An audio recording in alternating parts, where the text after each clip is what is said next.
আইভানের মতো মানুষের জীবন শুরু হয়ে যায় শিকার এবং বেঁচে থাকার লড়াইয়ে। আইভানের এখানে অনেক পশু রয়েছে, এমনকি তার জমে যাওয়া একটি নেকড়েও রয়েছে। আজ ভোরে সে নেকড়েটি ধরেছি প্রায় 2 ঘন্টা আগে, যেই ফাঁকটি আমরা সবাই মিলে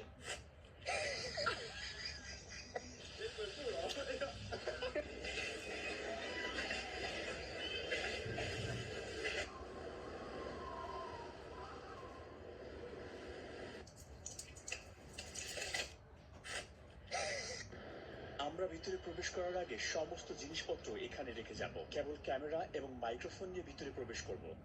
আস্তে আস্তে এগিয়ে যান, ক্যামেরার দিকে। আমরা ভিতরে প্রবেশ করার আগে সমস্ত জিনিসপত্র এখানে রেখে যাব, কেবল ক্যামেরা এবং মাইক্রোফোন নিয়ে ভিতরে প্রবেশ করব। আস্তে আস্তে এগিয়ে যান, ক্যামেরার দিকে তাকান।